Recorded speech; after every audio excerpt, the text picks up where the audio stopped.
정부의 무모하고 의심스러운 국적법 개정 시도를 철회할 것을 다시 한번 강력하게 요구합니다.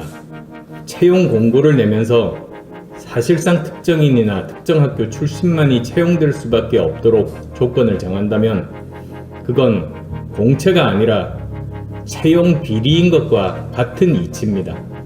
사안의 중대성으로만 따진다면 국민투표에 붙여도 과하지 않을 겁니다. 문재인 정권은 한중 관계를 갑신정변 직후에 애속관계로 되돌린 굴욕적인 중국 4대 정권이라는 역사의 평가와 비판을 결코 면할 수 없을 겁니다. 한 국가의 대외 정책은 냉철한 현실인식과 함께 당당하고 자주적인 원칙이 있어야 합니다. 유연하고도 현실적이어야 하지만 국가 기본에 관한 것은 하늘이 무너지고 목에 칼이 들어와도 지켜내는 것이 정상적인 자주국가의 모습입니다. 특히 국가를 구성하는 영토가 침해받고 국민의 생명과 안전이 위협받고 있는데도 정부가 주권을 제대로 행사하지 못한다면 그것은 제대로 된 국가가 아닙니다. 그런 차원에서 정부의 무모하고 의심스러운 국적법 개정 시도를 철회할 것을 다시 한번 강력하게 요구합니다.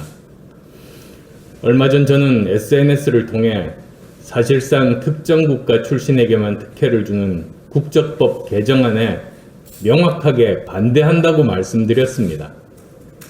이것은 저만의 생각이 아닙니다.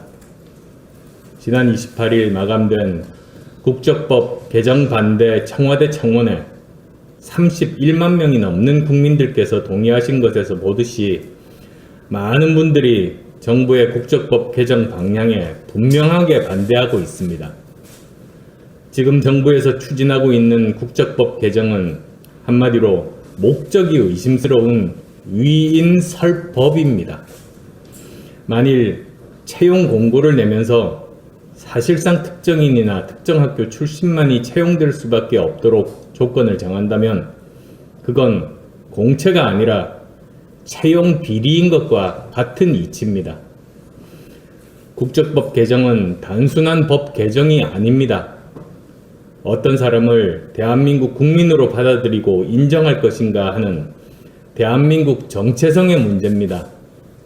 한마디로 국가의 근간과 관련된 문제입니다. 사안의 중대성으로만 따진다면 국민투표에 붙여도 과하지 않을 겁니다. 이런 중요한 사안을 친정부 인사들만 모인 요식적인 공청회로 끝내고 일반 국민들 의견은 수렴조차 안 하는 이유를 납득할 수 없습니다.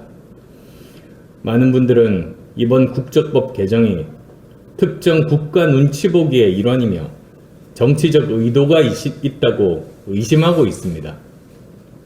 만에 하나 특정 국가 출신들을 정치적 지지 기반으로 끌어들이기 위한 것이라면 당장 중지하는 것이 마땅합니다. 그렇지 않아도 일부 중국인들이 김치도 중국 것이고 한복도 중국 것이라는 억지 주장을 펼치며 전 세계를 상대로 문화 사기를 벌이고 있습니다. 이것을 그대로 방치하면 나중에는 대한민국의 소중한 문화마저 자기들 것이라고 우기는 문화 침략으로 이어질 겁니다. 뿐만 아닙니다. 지금 중국의 대한민국 영토 침해는 심각한 수준입니다. 자신들의 영해뿐만 아니라 동경 124도 서쪽의 서해 공해상 전체에 우리 해군 함정에 진입을 막고 있습니다. 그런데도 우리 정부가 항의 한번 제대로 했다는 소리 못 들어봤습니다. 반면에 서해는 물론 동해 바다까지 중국 해군의 작전구역이 된 지 오래입니다. 강력하게 경고하고 말을 듣지 않을 경우 단호한 군사 방어 조치를 취할 수 있어야 제대로 된 정부 아니겠습니까? 이렇게 대한민국의 당연한 국가적 권리가 부당하게 제약되고 부정되는 상황에서 국적법 개정까지 이루어진다면 문재인 정권은 한중 관계를 갑신정변 직후에 애속관계로 되돌린 굴욕적인 중국 4대 정권이라는 역사의 평가와 비판을 결코 면할 수 없을 겁니다. 정부 여당은 당장 국적법 개정을 중단하고 김치마저 자기들 것으로 포장하려는 중국의 무모한 문화사기 행각과 영해 침공 행위에 대해 당당하고 강력하게 대처하시기 바랍니다.